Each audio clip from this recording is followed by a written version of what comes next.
everyone, my name is Lily, welcome to my channel. Today I'm reviewing the entire LUNAR Chronicles. Let's begin with just a general review of the series, spoiler free, and then we will go into a very in-depth spoiler discussion of each and every book. So this entire series is about...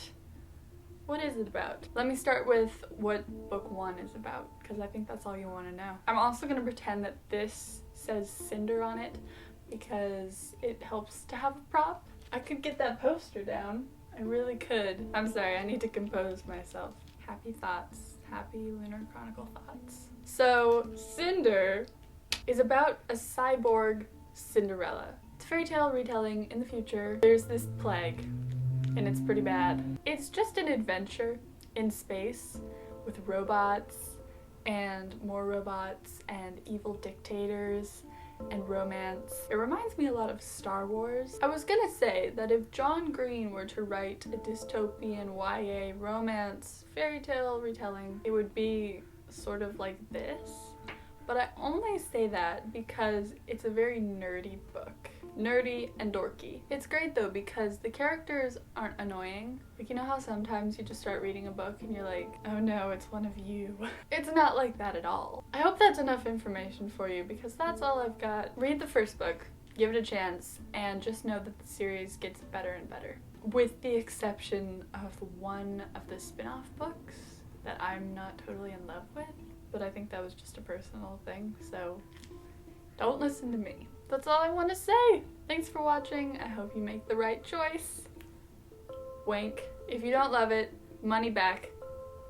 Guaranteed. In a scenario that you gave me money because I told you that you were gonna like this book, let's just say that I would give it back to you if you ended up not liking it. It's a great deal. You've got nothing to lose. Don't forget to like, comment, subscribe if you want to before you leave, and I'll see you in my next video.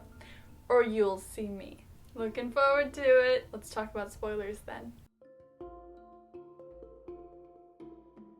Welcome to a new video.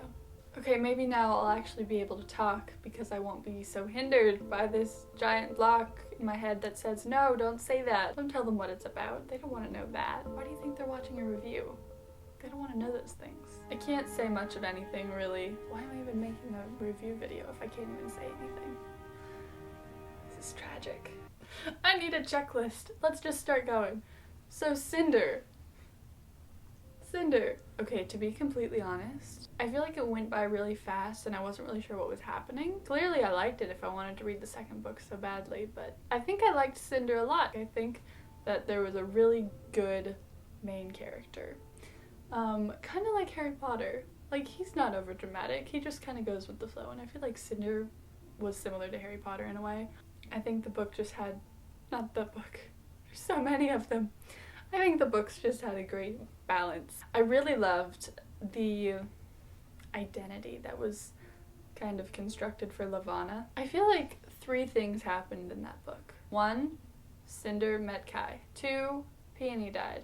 3, Cinder went to a ball. I wish I could remember more from that book, but I think that's going to have to be all for Cinder. Let's talk about Scarlet. This was a good second book. I love how subtly these characters are linked with the fairy tale personas. Yeah, she has a grandmother. Yeah, she wears red, but she's not hopping and skipping through the forest. She is a fighter. I completed this entire series within 6 months. I wish I could have done like individual reviews. I would have loved to have done them right after I'd read the book though, because then all my thoughts are fresh and I actually know what I'm talking about. Thorn was introduced in Scarlet. Thorn is so good. I say that all the time. I need new things to say. He's so rambunctious. He reminds me of Han Solo, is who he reminds me of. This timeline is so messed up in my head right now. It's so weird because it's so many hours of reading, and it was supposed to have taken place all within like a couple months or less. Cinder escaped from jail. She found Thorn. Scarlet was trying to find her grandmother. She got on a train. She found Wolf. That was a trip. Did you guys ever think that he was actually evil? Because I didn't. It was great because it was too good to be true, and then Scarlet kind of got what was coming to her for leaping into a relationship so fast. But then he ends up being good, so that was good. That was real good. good. I really just want to get to the last books because those are where all my thoughts are right now, so I'm just gonna keep going through real fast. Cress was my favorite book. Just the whole thing, it was just really sweet. You have Cress, who has been secluded in outer space for however long, and she's like in love with Captain Thorn. Then she kind of gets slapped in the face by reality, but it was kind of just a gentle slap because Thorn is actually deciding to be a good guy for her. It's very cute. The desert was fun. I don't know why I liked the desert so much, but I just loved that desert. There was so much betrayal in that book. And honestly, I paid like no attention to Jason until winter. He was a pretty big part of Cress. So here are where my mixed emotions lie. I didn't love Fairest. The first 3 books had built up like a very hardcore image for Levana, and then I feel like Fairest just kind of tore that down, and I wasn't a fan of it. Now, I know that the purpose for that was just to like try to make you feel for her. I didn't feel like there was really anything special about the backstory. Like, I've heard the backstory before. From the first like 3 pages, I knew exactly what was coming and I knew exactly how it was gonna end, and all it did for me was make Levana seem weaker in my eyes. So I wish that I hadn't read that book for that reason, so that she could have like stayed this terrifying face. Or no face, because she wears a veil.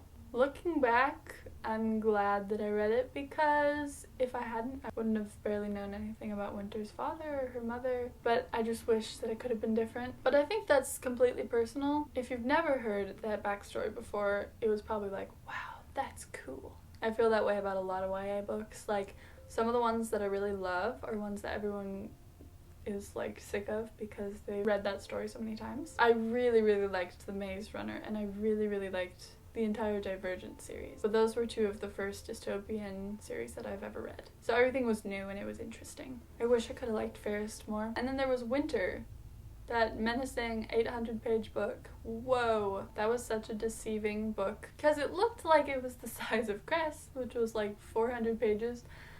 But no, it was double. Right away I knew I was gonna like Winter, the character, because she was crazy. I like crazy people. It always makes for an interesting story. I liked how creepy it got all of a sudden. By the end of the book, they had me won on Jason. Stars Above did that for me too. Like, the story with Winter and Jason in here. So cute. Oh, Winter was so dramatic. It was kind of harder to get into for me because the other books were very fast-paced, and I felt like I was just being constantly entertained. So then for Winter, it was like halfway through and it seemed like they were about to achieve their goal and then they didn't, and it was like, oh, okay, we're going back. But no way was I giving up there. I was 5 books invested in this series, or 4. I love how Winter wrapped up the story, and then I love how this just added to it. Like, it didn't take away, like how I felt Fairest did. I really loved that, what was that android's name? Mech 6.0. That's who it was. At first I thought it was Aiko, and then it wasn't Aiko, and I was like, what? She's still kind of just a nobody. But I thought that story was really cool, and I was reading, I was like, what does this remind me of? Something tipped it off, and I realized it was The Little Mermaid, and I thought that was very, very cool. I hope there weren't like thousands of small references that I missed within the books, because like I caught all the big ones. I got Red Riding Hood, I got Rapunzel. Thorn going blind, that was clever, because the prince falls into the thorn bushes. His name is Thorn! Oh my gosh! I didn't realize that until just now. That was so clever! Okay, what else did I miss? I was looking for some sort of symbolism with like Peony's name or something. Oh, you know what threw me for a trip? Or a ride. I don't know what things throw me for exactly. For Stars Above, I decided that I was gonna try out an audiobook, and it really toned down the story like a lot. It made it feel more like a children's story. It was very weird because I've made these books so dramatic in my mind. I think it would be very easy to read these books and make it seem very, very cliche. I was able to make it seem very epic instead, which was great. Always loved that option. Well, I don't think it helped that they were telling stories about little kids, because like there were all those ones about when Scarlet was younger and stuff. Something else that threw me for a loop was hearing Scarlet with a French accent. Like, I made the connection. I just never put in the effort of making up a French accent in my mind for Scarlet and Michelle. Also thought it was pretty hilarious that it's pronounced Michelle in French, because that reminds me of Gilmore Girls. Michelle is just quite the character over that way. That also makes me kind of happy because now it reminds me of Mary and Mosby, and they're so similar actually. They're both very bitter. Wow. I'm just learning so many things. And then I love that Stars Above had like all different kinds of short stories. I love that there were stories from when all these people were small, tiny children who were so cute. I love that Thorn actually did save that girl's tablet and that he was lying to Cress just because he didn't want her to think too highly of him. I love the story with Mech 6.0 because it was like kind of random, but it was awesome. I thought Wolf's was the most interesting. But I'm so glad that these exist. I'm so glad that I have these. And I really, really like the last story. That was so cute! Scarlet and Wolf getting married. I was not expecting that. And then the proposal with Cinder and Kai. Oh man. Am I missing anyone? I don't want to miss anyone because I've been waiting for so long to film this review. This is already so long, isn't it? Sorry, future me. You want me to pick a favorite couple? Okay. Cress and Thorn. They were such a cute couple. Whenever like a new guy or girl would come into the picture, I'd be like, oh, who are you gonna end up with? Because everyone has a boyfriend or girlfriend. But I really appreciate that no matter how far it got into the story, like people ending up together didn't seem forced. It wasn't like, oh no, we have an extra guy and an extra girl, gonna put you together. Not for me, at least. I think it's very interesting how the main character isn't the main event in the book. Like, sure, she's the one who makes everything happen and becomes queen of the moon. Not everything revolves around her completely. Okay, well, everything does revolve around her. It doesn't feel like it, and that's a good thing. I think it's very cool that I got to meet Marissa Meyer last year. Not last year, that was this year. I knew that. I'm glad I did it before I read all of the books too, because I may have been an emotional wreck otherwise. And this has become one of my favorite series ever, so that just makes it even more special. Oh, I think it was so sad how like everyone ended up as orphans. That's not cool. Okay, so this review is already way too long. This is 6 months in the making, and I wasn't even very prepared. Pat on the back, I think is deserved. Well, thank you for watching. I'm very excited to hear everything that you have to say about this series. Like, I'm so ready to go join the fandom right now.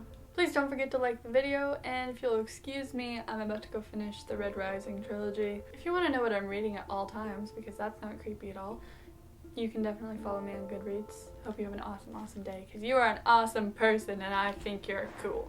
Okay, goodbye. I'll leave you now.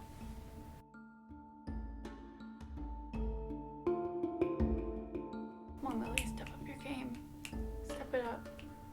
Step it. Isn't that a movie? I think that's that Double Dutch movie. No, that's Jump In. No.